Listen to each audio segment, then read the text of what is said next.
Shabbat Shalom. Shabbat Shalom. As promised, a little bit between both the parsha and the haftarah this week. We get two particular expressions of the Nazir, this person.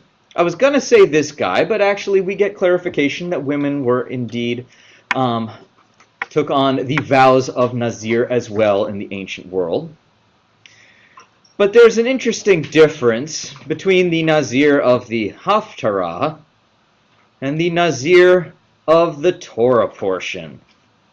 Anybody catch what it might have been? Glancing bound. Yeah, go ahead, Alex.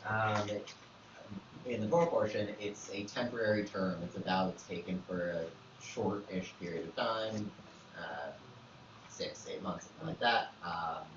Versus in the haftarah, Shimshon is designated the Nazir before he is born, has no choice in the matter. Yep. And lives it until the day he dies. Bingo. Thank you, Alex. Son of a rabbi. I mean, you have that whole thing. Not all sons of the rabbi take it on.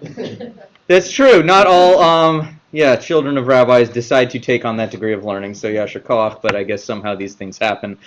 So, to that point, the Nazir in the parsha chooses, if I can continue, just finish the sentence and then happy to call on you, chooses to take on this status of Nazirhood.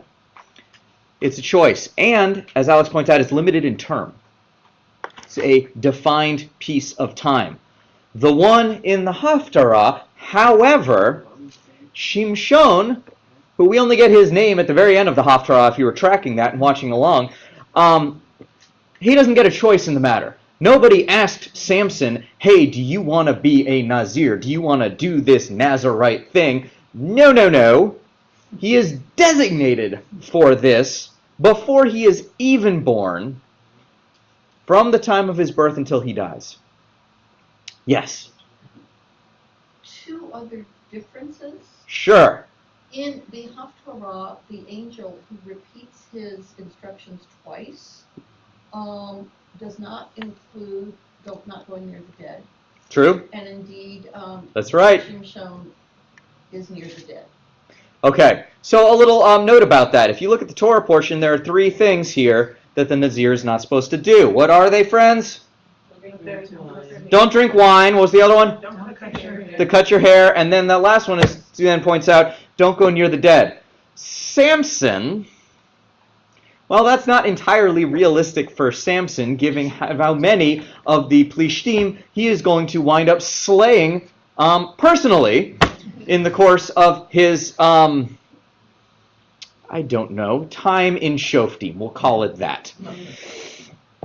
So that's a big difference. We don't have this death thing. I was going to say, to add to that, if you're wanting to mark out differences between the two, actually, this idea of designation in the Torah portion. If you look here, if anybody utters a Nazirite vow, I'm on chapter 6, if you want to look along. I'm in my JPS commentary, not your Eitz Chaim, so I can't give you a page number. Chapter 6, though, if you want to jump in there. 799 Hamora Osnat to save the day. Thank you much. If anyone utters a Nazirite vow to set themselves apart from the Lord, they shall abstain from wine, other intoxicant, not drink vinegar, wine, or other things. They shall not drink anything with grapes, nor eat grapes, fresh or dried, throughout the time. They shall not eat anything from the grapevine. It goes on. It just says, if anyone's setting themselves apart as a Nazirite. What does that tell you about being a Nazirite? You have very little choices on what to drink. Okay, they're going to circumscribe your choices of beverage. Hope you like non-alcoholic beer. I was going to say grape juice, but not even, because if you notice this... Water was not usually potable. That's right, and water was often dangerous, in point of fact, to drink. So yes, that is a complex thing. But it doesn't say what the Nazir is supposed to do. Yeah, go ahead. I see Jill nodding. I see Jeff. Both of you look like you want to jump in. No, I was just going to say that you said what's kind of, it seems like the first part of it was you have choice Yeah. to become one or not. Okay. And the other part is it doesn't tell you what you can do, it's just what you can't do. Okay, so there's a piece where it's optional to become one, but once you become one, you are not supposed to do these following things. But what's the point of it? Dedication to the Lord. Okay, dedication or setting aside for the Lord. If you'll notice, it gets a little bit amorphous. If I asked you, hey, do you want to go do the Samson thing and be a mighty warlord and slay however many hundreds of the enemy, well, it doesn't talk about that in the Torah. Torah just says setting the person aside for a certain kind of holiness. The Samson thing is very much a different kind of riff on what the purpose of this person could be. Yes, Sonia. In the Torah, I think it gives a place for people who want to have some ritual connection to God who are not born into the priestly or Levite class. Okay. So that it gives them a role that they can attain that isn't designated for them by birth. Sonia did two things actually there that I want to point out. One, point out that this is volitional and not attached to birth, unlike the priesthood. And two, I want to suggest, by virtue of even mentioning the priesthood, drew a certain kind of parallel between what the Nazir is and other kinds of roles we have seen. I have seen it at times parallel drawn between the Nazir and the Navi, the prophet. And if you're looking at, say, I don't know, draw a parallel between Samson and Elijah and slaying the unbelievers, that's a closer parallel, perhaps, than this Nazir here. But through the other citations of Nazir in Tanakh and Torah, I think Sonia is correct that it is actually closer to a priest role than it is to a prophet. However, that Nazir who gets designated from birth, that might be a little closer to a prophet. So we get this funny thing that hinges on A, whether the individual chooses it or not, or it gets chosen for them, and B, the different things you're supposed to do or not do, and what does this thing even mean, actually? It's kind of an interesting and mysterious piece to it. What is the Nazir? In terms of designating somebody a Nazir from birth, why would a family do that? Why would you do that? Why would you pick out your child and say, I know, I'll make my firstborn this thing that they have to be the rest of their life. They'll love it. Lori. Okay. Excuse me, everybody. I keep going back to thinking, is this like the nuns in priesthood? Okay. And then when you ask that question, I think back to Rome during probably the 14th, 15th century, where families did that as a kind of status. Get thee to a nunnery. Well, I mean, more for the men. They would buy their give sons into priesthood as a way of status for the whole family. Okay. So later, because they couldn't feed them. okay, so two possibilities, drawing an analog from Christianity here, that one sent one's children into it because of the status it would confer on the family, or because it's one fewer mouth to feed, in a time in which that was not an insignificant task, feeding the children. We can go send this one off to the state enterprise. Go ahead. Yeah, Francis. From gratitude. From gratitude. Thank God for giving me this. For the birth. Okay, so gratitude for the birth. I'm going to actually come back around to that one in a second. Go ahead, Alex. Yeah, I mean, two things. And then Elise. The first is that, right, they're not, I wouldn't necessarily say that the family is choosing it in the Haftorah scenario. Ah. They're being told by this angel of God, this is, your child is a Nazir, suck it up, buttercup. Yes.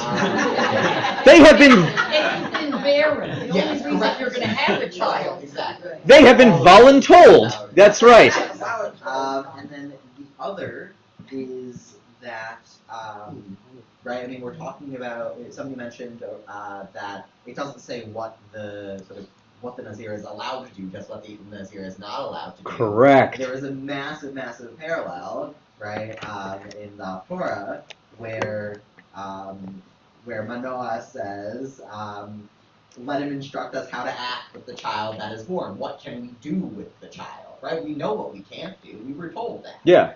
But what can we do? What do we do with little Nazarite Jr.? Doesn't get it, And I was weak. Right, Right. correct, by extension. Yeah. What do we do with Nazarite Jr.? Yeah. Police. Yeah. So I might still have chapter 7 on the brain. Okay. But based on what you're. The dead animals. The dead animals, Yes. right? But in the sense of if there's a parallel between your connecting of the Nazir to the priest, it's kind of interesting because if you're supposed to stay away from dead things, it seems to me after chapter 7 that'd be a tough move to make as you're covered with blood. But it may also be an alternative in the sense of okay, so it's dead animals that we're offering up, not our children. You become a Nazir or you become a prophet, or whichever way you go, but we don't actually sacrifice them. That's right. So if we take this against the reality that we know of from the ancient Near East, that child sacrifice was an extant practice, a thing that people did, draw in contrast to where it is we may be designating children in that way for something that isn't like to the Moloch or passed over the fire or whatever, but actually to a certain kind of service. To Francis's point, which I wanted to come back to, out of gratitude, it seems, and my JPS commentary is pushing this line, that the place in which most parents who had designated a child to being a Nazir, they were doing it actually out of, what is the state of Manoach's wife, Isha, that we don't really get a name for, but what do we know about her at the beginning? Barren. That's right. And so a couple that may have had trouble conceiving, they oftentimes, it was apparently some kind of a more common practice to take that child that they finally conceived and gave birth to. We're going to send that to God, to the people, designate them out of our gratitude, and exactly in hopes that there will be more. It was this idea of that's right. I heard 4 or 5 of you all saying, yes, Hannah and Samuel and all of that. That's right. That's right. This idea that you're designating this child because you're actually hoping that there might be more children in your family, and maybe if we devote this one to the God stuff, that will help bless our family actually in turn. So less of a status thing exactly, but blessing for the rest of the family indeed. Absolutely. That's right. So what do y'all know about like the Nazarites in medieval Europe? From personal experience. Sonia is going to share with us from personal experience about the Nazarites from medieval Europe. Go right ahead. I was joking, I don't know. So I gathered. Sonia doesn't know much. Anybody else know much about the Nazarites of medieval Europe? Rashi wasn't fond of them. Rashi wasn't fond of them. That was in a footnote. That's in a footnote. Neither was Rambam. What did they do in the medieval era?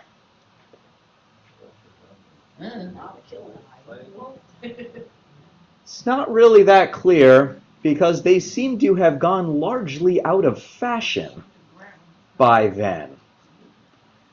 There was a time, the time of Haftarot, late Israelite era, and probably into the early rabbinic period where this was still a thing.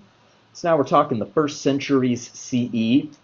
But by the time you've gotten to 1000 CE or 1500 CE, this isn't so much of a thing anymore, which is very interesting. It goes by the wayside. What's funny to me, I think, in many ways, and the place that I wanted to go with this, is in one of these excurses that the JPS Torah commentary shares, it says that Nazir of the Torah, actually, I was trying to decide how much of this to actually go with when Sonia, my friend, was illuminating these meanings about it, but it seems to have had one purpose in the Torah, which had a lot to do with being able to access and connect with holiness outside of birth, tribe, lineage, designation like that, and also serve as some kind of adjunct attachment, tangential piece around the priesthood that was different from the priesthood, whereas in Haftarah, they say, the JPS says, it goes pretty full-on Greek. It goes to a place of mythology that actually reverberates and reflects more mythology from outside of Torah influence than within it. And they establish a couple of different parallels between this, between Ovid's Metamorphosis, between the story of Narcissus, and other pieces. And so there's this whole theoretical piece in the excursus that actually the Nazir took on a completely different valence that introduced pieces from without, within, and pieces that were within to without. It becomes an interesting case study. And so I want to suggest a couple of things with the Nazir. One, the Nazir is an interesting thing that actually undoes some of the rules and laws and breaks out of some of the paradigms. And this goes back to Sonia's take on this. Everything is all like tribal, and you're all stuffed into your tribe, and that's what you do, and that's it, and that's how it is.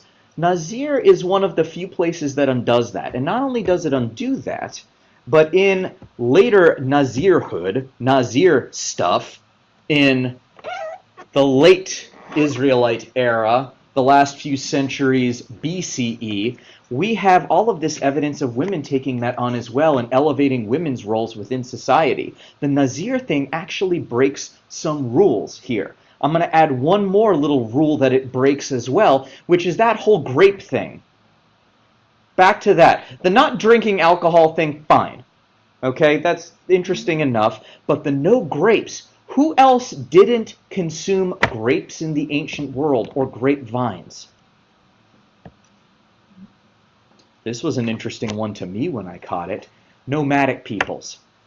Peoples who were not settled in a place were famous for apparently not having any grape thing. Because they weren't sticking around long enough to grow vines. And so the idea of growing vines and growing them to maturation and having a grape harvest was seen among nomadic peoples as a kind of weakness. No wonder Rashi liked them. Thank you for that, Rashi, the famous Bittner, winemaker. That's right, that was his actual day job. And so when you stack that against wine as being part of the way that we consecrate Shabbat, it is this interesting countercultural impulse. It goes against the grain of a lot of Judaism that and ancient Israelite worship that is really fixed on being in the land and cultivating the land and raising up the land. The whole Nazir thing becomes its own countercultural thing. And not only were the people who were doing this, not just that were they individuals, but there's evidence, particularly in Josephus, that there were entire armies that did this, where everybody would grow their hair long to be sort of on the outside, but sort of on the inside with holiness, but outside a lot of the structure of the Israelite thing. So then, just as with the lyrics from Crosby, Stills, Nash and Young, when they sang, "I almost cut my hair," the Nazirite actually stood as something of a counterbalance, as something of a countercultural thing. It was a little bit wild and a little bit dangerous. The fact that it as a construct seems to soak in some of that influence from other stories and cultures, and the fact that the great warlord, Samson, is of this Nazirite thing, but it's not like all these other people went around swearing that they were going to do that, so they were going to slay all the unbelievers. Nazirite is a fascinating piece that gets us right at the locus and intersection and tension between the whole cultic Israelite God worship thing that we have packaged and handed off to us in Torah, and the influences we get from all kinds of other people and all kinds of other places and other things and other elements. Nazir is countercultural in a way. It kind of pushes at our boundaries. And from that standpoint, I actually want to suggest that the Nazirite enterprise winds up being a stand-in for I don't know, a holistic look at the entirety of Judaism. We like to tell ourselves that we inherit all of this stuff from Moses, from Sinai, that it gets handed down in this impermeable package, Lador Vador, from generation to generation, from Moses all the way down. But ours is a tradition, actually, that meanders and turns and returns and adapts stuff from other cultures and then changes its mind and turns back. And the lines are not straight in that way. From that place, I actually think the interplay of the Torah with Haftarah becomes one of the earliest examples I see of the entire trajectory of, I don't know, 5 to 6, 7,000 years of Jewish peoplehood and history. It's a weird little footnote, but I think it actually illustrates a lot about what it means to live in Jewish consciousness, next to Jewish civilization, learning about Judaism, but also doing it in our own way in our own time. Shabbat Shalom.